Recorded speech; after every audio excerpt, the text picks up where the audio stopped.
new to the Armour organization. District manager, Steve, reports up to me. I come from the corporate side of the business, which is good in one sense, where we can kind of be super creative with our culinary ideas. I have a culinary background, I am a chef, although I work in the business side of things these days, but I'm excited to be here to make an impact on the food program. But obviously I've got open ears to hear what you have to say or what you don't like. Yesterday I spent some time with the consultant reviewing the program at the other schools as well as here. And I think there's tons of opportunity where we can make an impact in improving, especially the hot food program, the grab and go piece, and certainly the look of the program itself as far as what you see in terms of presentation. Because at the end of the day, we got to make food sexy, and people see with their eyes, right? And you know, I think kids today are smarter than when we all went to high school. So I'm excited to be here. I'll leave my business cards here if you want to take one on the way out. But please reach out to Steve if you need anything, but I'm also available by email. So any questions, please? Do you have any questions now? Is there a way that we can pass along nutritional information for all of the individual foods? That, I mean, when you go to Panera, they have calories listed. There is nutritional information on School Dish on the website that you look for the menus. Okay, I didn't find it, but maybe I need to look. Okay, yeah, there's a couple tabs at the top and there's a couple tabs at the bottom. I believe there's a tab at the top. Okay. Is that information? I know that I have a child here, and obviously they don't care about nutritional information. Right. But my middle school child is in 8th grade, and she cares. You know, eventually she'll eat the cookies and donuts and stuff also. But and I know for anything that's not on the website, they actually have it in the school, so when they go in and see the food, they can make their own decisions as well. Yeah, we'll take a look at that. But in the meantime, you can also just give me a call. I'd be glad to give you any information that's not available on any packaging or that's on the website. Okay, thanks. Tell you what. Okay, why don't we get started in there? Again, my name is Steve Tardigrano. I'm the director for the district. I'd like to just give you a kind of an overview of our program here at Cedar Hill, and then take any questions at the end. So we're going to start. Slide 1. How does our program work? Our program works, we try and follow the USDA guidelines as best we can.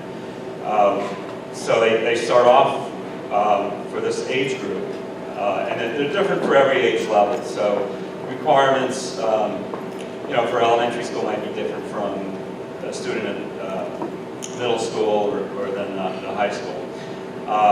So 30% calories from fat or less, 10% or less calories from saturated fat, 1/3 of the RDA for protein, calcium, iron, vitamin A, and vitamin C. In addition to our daily special that we have on the menu, we also offer a variety of a lot of different things, including pizza, salad, sandwiches. Every day we have also chicken patty sandwiches, hamburgers, low-fat yogurt, we have hard-cooked eggs. And I'll discuss this a little bit more in a little bit, but any of these items can also be made into a school lunch. So there's different couple of ways to purchase a lunch. All on this slide. Okay, so in addition to our entrees, we also have a variety of snacks. A lot of the snacks may not be as unhealthy as they might sound. They're all made specifically for schools. The USDA has something called the Smart Snack guidelines, so we do follow these. The specs on these is 35% or less calories from fat, 10% calories from saturated fat, 0 trans fat, 200 milligrams or less of sodium, 200 calories or less per item, Weight of all sugars is 35% or less of the serving size weight. Okay. So the two ways in which a student can purchase a lunch. We have the school lunch, and that's where you would make a purchase of $2.60 of the school lunch price. Or you have the flexibility of purchasing items individually. Everything is sold separately. So there are requirements for the school lunch, but we find it's beneficial for a lot of students to purchase what they want. Sometimes if you force a student to take something they don't want, they don't end up eating it, they end up throwing it out. So the choice is really yours. You can go either way. If a parent prefers that their student do buy a lunch, we can post a note on their account on a POS, and it'll just alert the cashier, and we'll make sure that they get the school lunch. That also holds true for any restrictions, whether it's allergies or specific items that you don't wish them to have.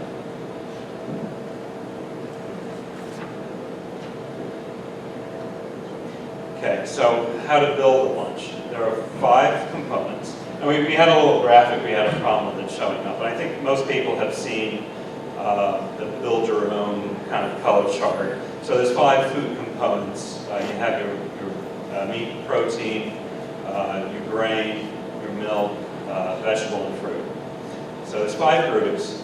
A student needs to purchase 3 out of the 5, but one of which has to be a fruit or vegetable. A lot of times, an entree will already be 2 components. Example, a hamburger. You have the protein component in the beef, and you have the grain on the bun. So 90% of the time, if they just take a fruit or vegetable, they qualify for the student lunch. Our cashiers do also try and encourage students to take fruit or vegetable. So this way they get the school lunch. We can't make them, but we do try and encourage them as best we can. Okay. So this year, to try and simplify things, we've color-coded all of the items that we're selling. So you can see purple is protein, orange is grain. On the right is our daily menu. So that's posted every day. So you can see what the actual components are. So as I was saying, entree, chicken quesadilla, so that is 2 components. Purple's for grain, orange for grain, purple for the protein. So then they just have to select the red or green, and then they have a school lunch. The individual items also have color-coded little signs, tags next to each item. So anything that has a colored sign is eligible to go towards a school lunch. We've also rearranged the serving line a little bit. Anything that doesn't count towards a school lunch, we put in the refrigerator. And in this particular case, we also have the veggie cart at Cedar Hill. So everything on that would count as a school lunch.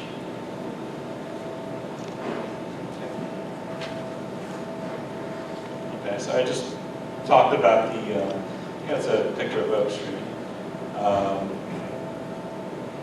So right, we have the color coding for the food groups, like I said.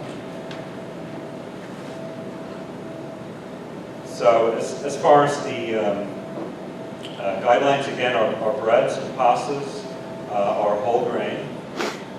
Milk selections are hormone and antibiotic free, contain 1% fat or less. We don't use any fryers, K through 8. We've been focusing also on plant-based food items. If you've noticed, we've been serving a lot of rice and beans. Mondays we've made to be Meatless Monday, every Monday. So we've been trying to kind of provide and have available more vegetarian type options. This year also, we've been trying to improve communication. And every year, as in the past, we've always met with student council for every school. This year, we're doing a parent online survey. You might have seen it, it went out in the Friday folder last week. It's going to be coming out again this Friday. We also do an online student survey for grades 6 through 12. Every year I meet with the principals and building administrators. Again, our servers and cashiers try to encourage students to take fruits and vegetables. We come to the PTO meetings, and it's probably the most beneficial thing that I get out of it is meeting with parent groups and getting the feedback. I think that goes a long way. So with that said, I'll take any questions. Yes? You have a child with celiac disease, so it's free to buy. Yeah. There are items offered. Can you speak to cross-contamination and? Sure. We do use different cutting boards. We have color cutting boards for each item. If your student has an allergy, I would recommend that you maybe give me a call. And I'd be willing to show you, boxes that we use, the product packaging, if you want to look at the ingredients. And I can go over more specifically what items might have gluten. And on a lighter note, he wants to know if you do popcorn. Is that for the gluten-free? Popcorn, we are.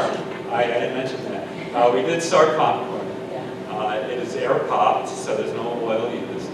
The seasoning, we use, I think today we have Parmesan cheese, so it's just 100% Parmesan cheese. We do cinnamon, we do plain, and we also have a few no salt added seasonings. There's a buffalo, there's a cheddar. So we've been doing that as well. That's available every day. Any other questions?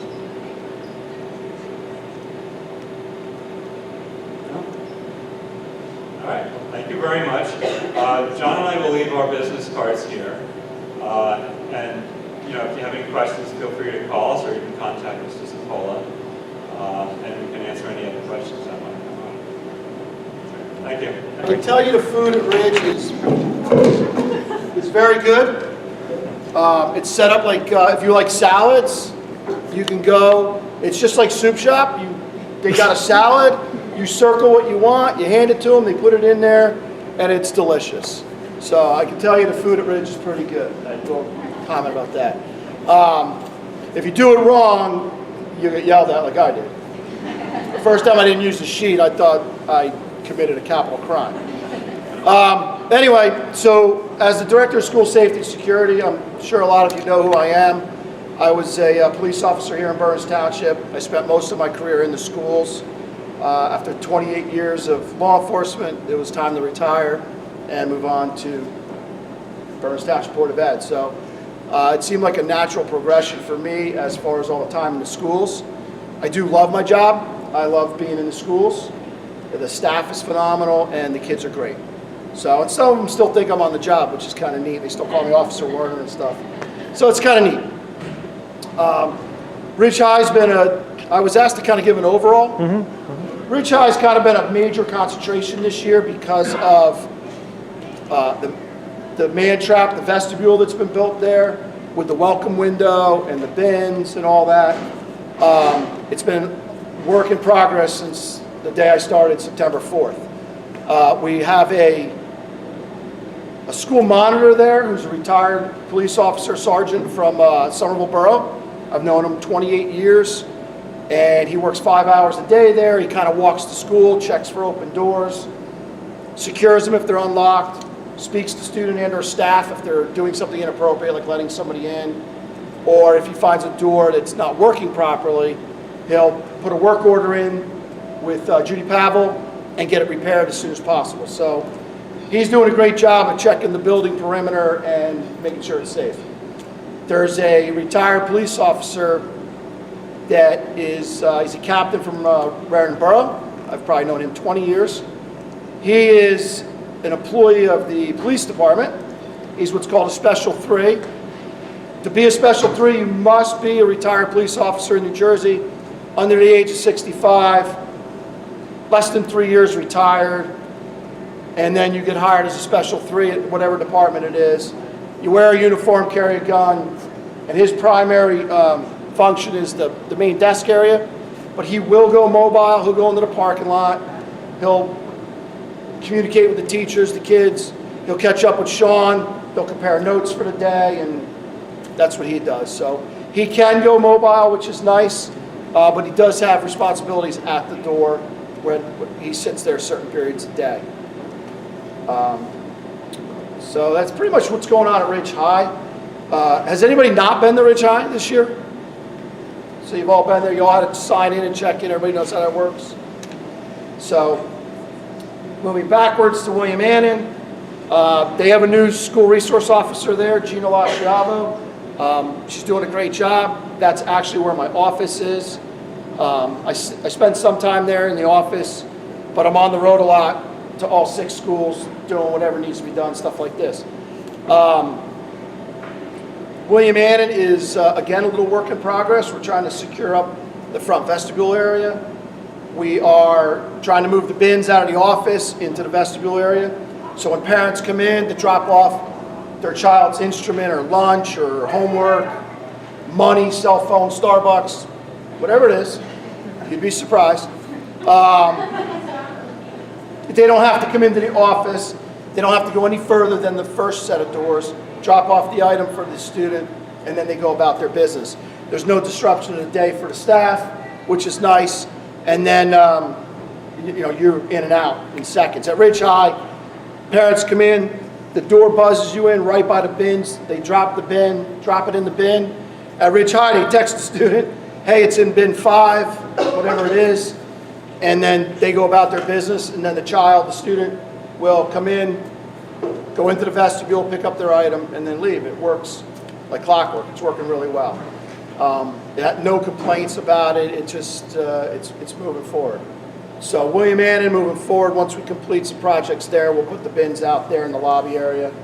And then that would be the last school to have that, because all 4 elementary schools have some sort of bin process in the vestibule area. And you drop your product, your whatever it is for your student, and off you go. Obviously, you're not texting your children because they either don't have a cell phone or aren't allowed to use it. So those are the main things. I'm around all the time for different drills, fire drills, evacuation drills, tabletop drills. We just had a meeting this morning on climate and control. Culture and climate. Culture and climate. It's a new name. Culture and climate, where they're talking about what's best for the kids. One thing we talked about today is a initiative that Mr. Markarian had asked me to move forward.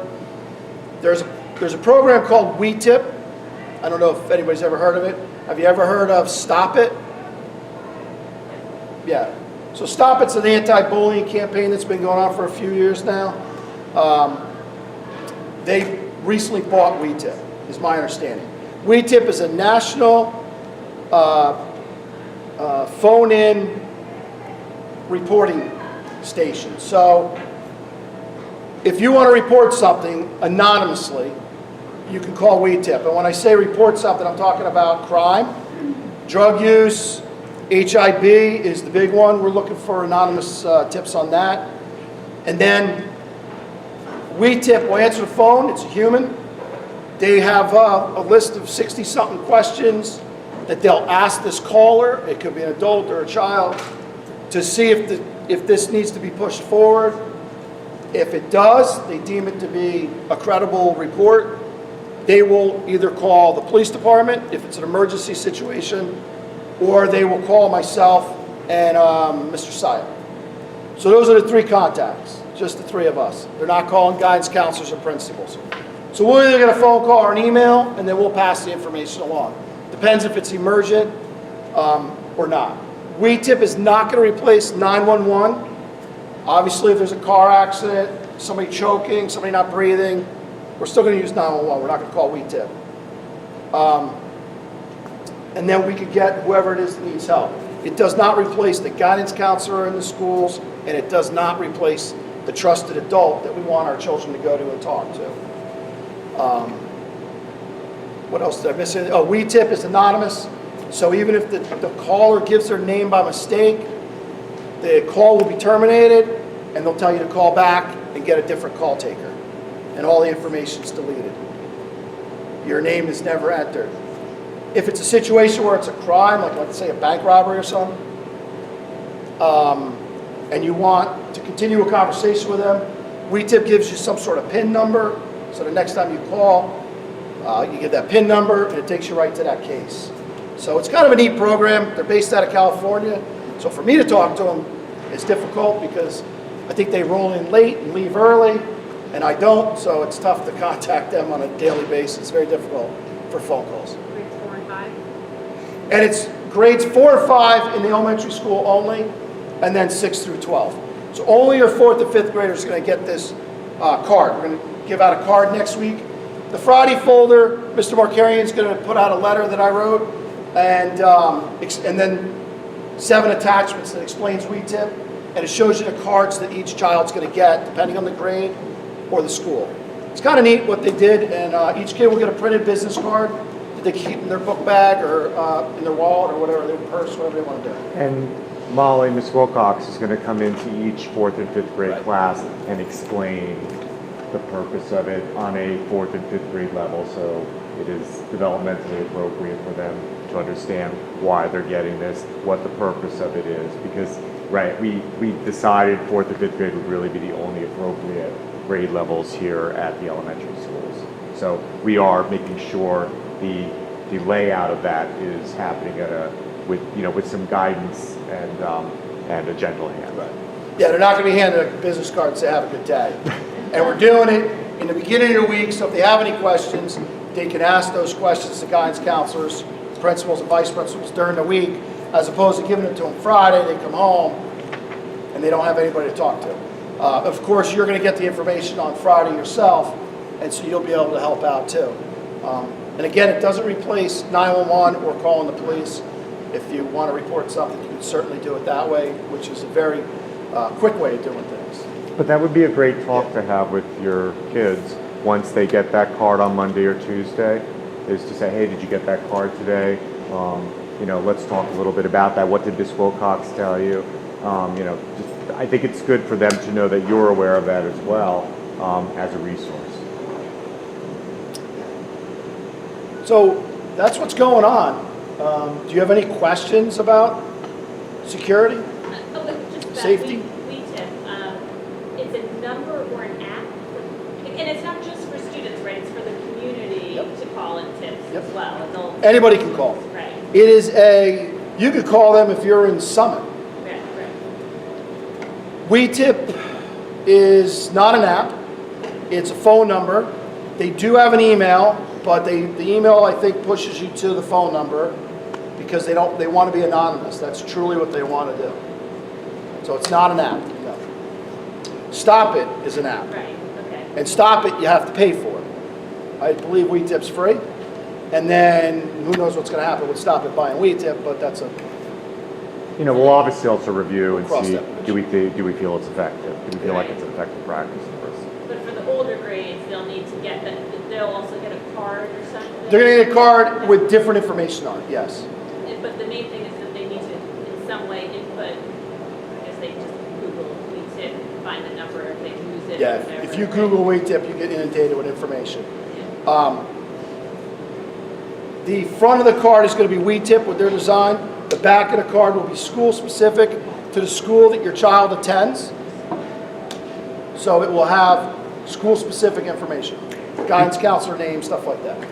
Older kids, you could encourage them to take a picture of the front and back, because they'll never lose their cell phone until they're ready for you to buy them another one. And it's a little business card, so it's easy to carry if you choose to carry it. Yes? Specific to Cedar Hill, are you satisfied with the safety protocols here? Are there things further planned to improve safety that you can speak to? We don't have anything on the radar right now. We have the vestibule set up, the 2 doors. the camera system's working. I think more cameras are being ordered for all elementary schools. Is it? Yes, in the yeah, for the perimeter outside. Yeah. All elementary schools are getting more cameras. And believe one, by September. I spoke about it, I think 2 weeks ago in the Friday folder, but probably one of the biggest things that happened to us security-wise lately that has helped us, our intercoms in the classrooms were replaced with, they previously were just receivers on a hook, and when you pick it up, you get connected to the main office.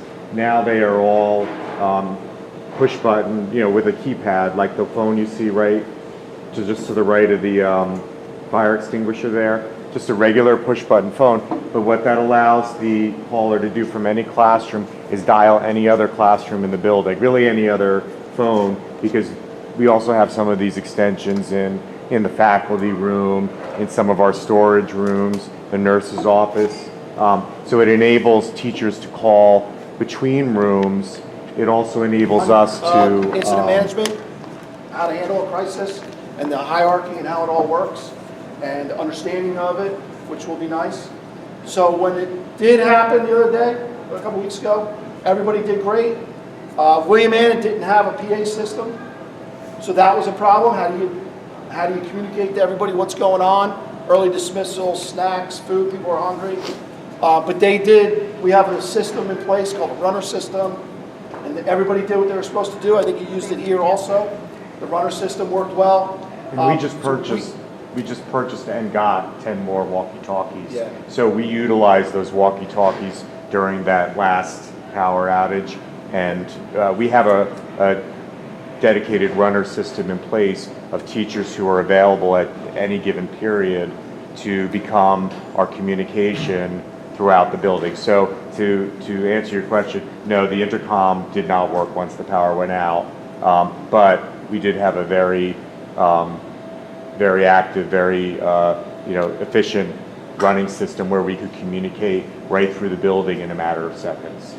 And also another thing we do too, we meet as a district in terms of crisis management, and then we also meet, we have a team of staff members here at Cedar Hill in various roles, and we meet monthly with Hank just to assess what we're doing, what can we be doing better. We're always looking for room for improvement.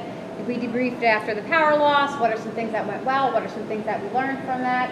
So we're constantly reassessing our security and always looking for what can we do more, what can we do better in terms of making sure we're all safe. And I think we're doing a nice job. We had a hot wash. Yes, a hot wash. Called it a hot wash instead of a debriefing. I like that term better. They're interchangeable. So we had a hot wash, and you talk about lessons learned. What did the team do well? What did they not do well? What did you individually do well? What could you do better? And so it was a very open conversation, very good conversation. And that's what they do after Sandy hit years ago. They have these hot washes and talk about it. They do it more often, and it's a lengthy period of time. But we just had one for about an hour, and it was great. And just as a result of that last power outage and the debriefing we had, we're going to try that Google form the next time we have something like that. We may even test it at some point just to send it out and see. But I will tell you this, and I think I wrote it in the Friday folder. We had 2 students not get picked up at the car line, 2 students that came in from somewhere else. I don't know where they were exactly, but they ended up in the main office. Not a single student came back from the buses because the bus drivers were directed to return students that had no parent waiting for them if they weren't of age and at that. No students came back on the bus, and those 4 students were picked up within 25 minutes. So I feel like our entire building and community pulled together for that, and I feel like it ran pretty efficiently. There are things we did learn, right? There are things we did learn from that. One is to buy more flashlights, but that sounds like silly, but it is a real thing for us because we realize the electric emergency lights, you see it above the red fire extinguisher there, the white lights above there, those batteries only last so long, so as the corridors start to get darker, and we don't have a lot of natural light in our corridors, right? We have fire doors at the end. The only place we really do is in the front of the building here with this row of windows, and so that was one of the things, and one of the teachers thought really quickly, they hung flashlights on the stairwells, the 2 little stairwells we had, which really lit those very nicely. Our kids did wonderfully, so I'm very proud of them and my staff as well. I'm working with Aramark, checking all 6 schools on emergency lights, where the battery's dead, the bulb's dead, and where they need to be replaced or installed. So that's something that came out of the power outage, which probably got missed, in the years past, because I'm able to connect all the dots, which is nice, and get everybody talking about the same things, going forward together. So, anything else?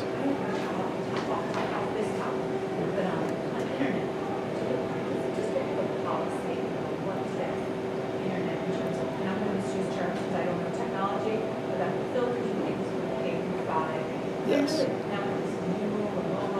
Yes. All these kids are on YouTube at school, things like that. I'm not sure what policy, if any, about what the younger ones are doing on while at school. You can't go on, if you're signed into the internet here, you can't go on Snapchat, it won't go through Facebook, Instagram's dicey, it won't make it through the filter. But the adult YouTube, kids YouTube, things like that can all go through. I haven't tried YouTube. I can't even get on YouTube unless I get a special login to do that. Yeah. So students should not be able to get. Yeah. So if they are, we need to make sure that they're not doing that. But they shouldn't normally, because I can't get on it either. Students have a stronger filter than we do. I just didn't know if there was a policy per se in terms of. I don't. Well, we have filters of blocks, so I don't know if it's per se a Board of Ed Yeah. policy. There's policy to make sure. I mean, we do have a practice to make sure that students are not being exposed to inappropriate websites. We also talk to our students. Part of it is education. We talk with our students about making good decisions as internet users, as online consumers, and so that they're not, especially as they're getting older, they have to learn, hey, this is not what's appropriate for me, or not what I should be looking at, and therefore get off it, and to alert us if they see something like that. But by and large, I mean, anything I've tried, because we've tried, just testing it to see, we cannot get on, it's blocked. Or the social media. Yeah. I can see, my daughter's in 4th grade and moved to the district, and so the stuff is not there, filtered, but some came in her class and she had to go to a meeting, and some kids were Googling Momo, just like Googling it, and a picture, and see, Google search, didn't take her to the app, what I'm considering the Momo thing, but there was a picture, and then I looked at that scale of the picture, so I mean, you have to, the kids can't control everything, I mean, the kids should know to speak up, and Our internet blocking software should be able to keyword Yes. block. So, It does. that would be something, I that was guess. something you put into the block, yeah. Yeah, that would be a question, is part of what you're reviewing, are you constantly updating that blocking software with new keywords? I'm sure Alex is. Okay, Yeah. that could be I know I get blocked from some things when I'm Googling, I do some, school shootings. But you're right, that Boom, is that- under the that pops umbrella up. of school security, Yeah. just like the emergency lights and Right. everything, internet safety falls which, and under I that mean, as it well. would need to be assessed monthly, I would think, almost, for new keywords. Yeah, Right. yeah. Anything else? I have an email, hwarner@bernardsboe.com, so you're welcome to email me, stop in, say hello, have any questions, contact me. But I'm looking forward to continuing this year and finishing up. All right, Any thank you, questions? everybody. All right, have a great day.